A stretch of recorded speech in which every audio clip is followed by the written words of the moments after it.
Hi everyone, I'm Dave from Chef's Bonus. We've been doing a lot of work on the Cuisinart Wood Creek, doing smoking on the pellet grill. But another thing I've gotten into in the last year is griddling. This is the 360 griddle. It's another Cuisinart product. I actually have the smaller version of this right now on my deck. This is a larger. I think it's 36 inches. It's got this big round top. It's got a well that runs along the side, and all the grease kind of goes to the side. It's got two side tables.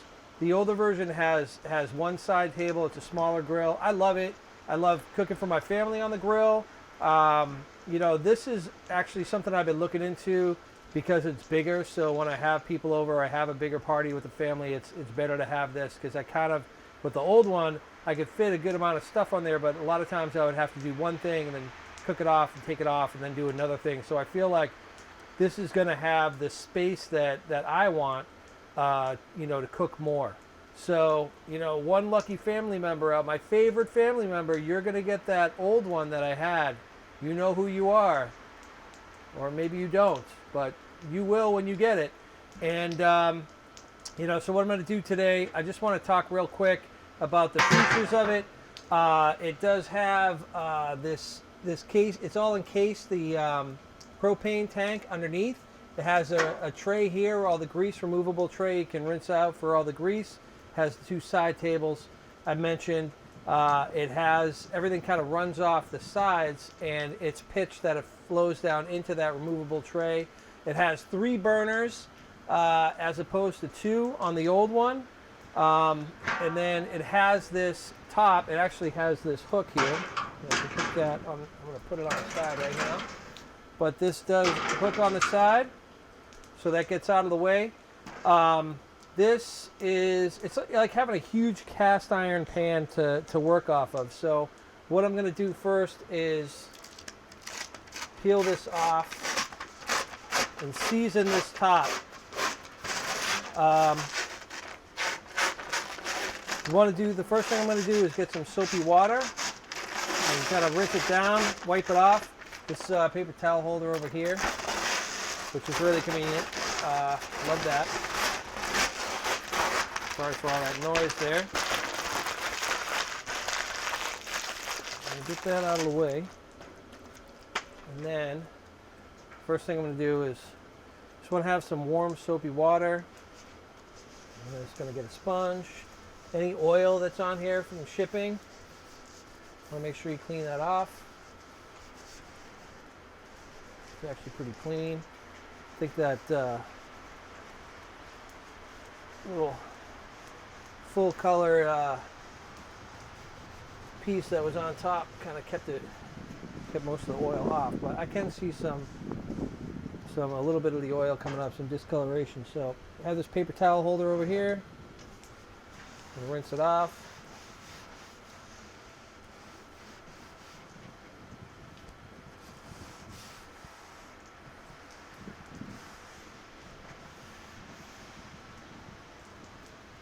But it's looking pretty clean. So next, I'm going to fire this up. All burners on high. And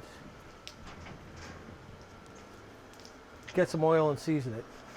So we'll run in and grab some oil. We'll season this up. Okay, so I got my oil. I fired up my burners. They're all up on high right now.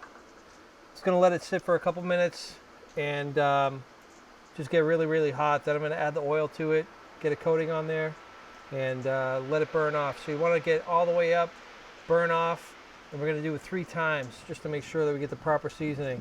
The way the burners run, there's kind of almost like a half moon. It's one connected burner on either side, and then there's one down the middle. So those are your 3 zones and the 3 burners. The smaller version, the thing I really like is that I can turn one on low or off and the other side on, so I can, cook on one side, hold stuff on another side, and hoping to do more of that with this one. So let's get going. Want to make sure I get a nice coating all around. If you're afraid of getting burned, you can always use a bigger clump of paper towels. But most important is that I just want to make sure I spread this oil evenly. I don't want to have huge pooling oil someplace. I definitely don't want to miss a spot. I'm going to get the sides as well to make sure that I'm fully coated. It's going to burn. You're going to see it. Don't worry. Don't shut it down immediately when smoke starts to pour off, because right now it's this kind of gold bronze color, and you want it to be a much darker color. It's going to be more like almost like black by the time it gets really seasoned. And I, based on what I've done before, I'm assuming that it's going to get some pretty good color, but once I start to cook on it, it's going to get even darker and deeper. And this is what's creating your non-stick on this, to make sure that when you cook, things are going to come out perfectly. This is just going to take a little bit of time. We got to wait.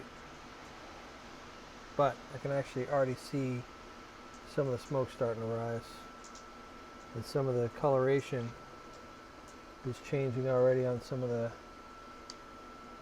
sides, very subtly, but it's going to be noticeable by the time this is done. Okay, so right now, as you can see, this is like really dark right here, and this is what it's going to look like all over once we season everything. It's not as dark on this side. It's not too uncommon that it seasons a little bit unevenly, and that's why we do things 3 times. So I'm going to let this cook off for a couple more minutes. You see all the smoke that's coming off here? That's actually part of the seasoning process, and it's gonna make it all cohesive and non-stick. So I'm gonna let it go for a couple more minutes, and then we're gonna do this 2 more times after this. And what I'm going to do, actually, what I will do is when I shut it down, I'm going to oil it again, let it completely cool down. It's a little bit of a process, but totally worth it in the end.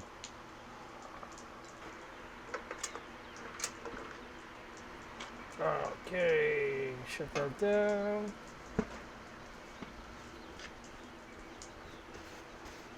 Oil it again. This time I'm going to put the oil on the towel. All right, so back here again, we're going to fire this all the way up. Let it get hot. It's already got that coating of oil from the last time when I put on right before it cooled down. So I'm just going to let this heat up, rage, smoke again, and we'll have even better coverage after this one. Do the same thing all over again at the very end. Get a coating of oil on there, shut it down.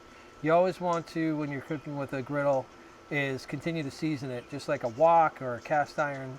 You want to, wipe it down with oil after you're done. You don't want to scrub it with any abrasives. You just want to kind of let the seasoning do the work, and that way you won't have things that will stick. So we're going to let this get hot, get that perfect seasoning on there, and then test out some cooking, starting with breakfast, and make sure that things don't stick and that it's working right. So another advantage of having this kind of round grill with a removable top, as opposed to a lot of rectangle grills I've worked on. The rectangle grills will have these same type of you'll have your real hot spots where you have the burners underneath, and then there's some cooler spots like on any grill. But the good thing about this is you can rotate it, move it around, and constantly change things up. And then I'm going to fire this back up for the 3rd time.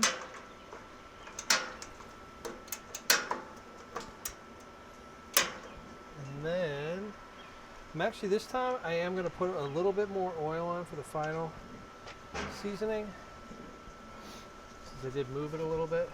Make sure I got a good coating.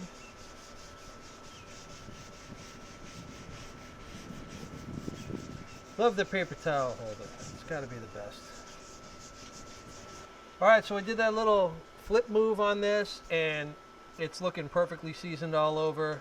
There's still some smoke coming off, so I'm going to let it cook off a little bit, but I am going to put a final coating of oil and get ready to start shutting this down. And next thing I'm going to do is cook some, look at that. Look at how that, see that? That's like how that oil's moving there. It's shimmering. That means we're definitely seasoned and where we want to be. So I am going to shut this down, let it cool down, and then come back. We'll throw some bacon on here, some pancakes, some eggs, get some breakfast going. Very excited about that. So maybe even make some pancake, egg, and bacon sandwiches. Who could say? It's a crazy day. We'll see what happens. All right, shutting it down. We'll be back.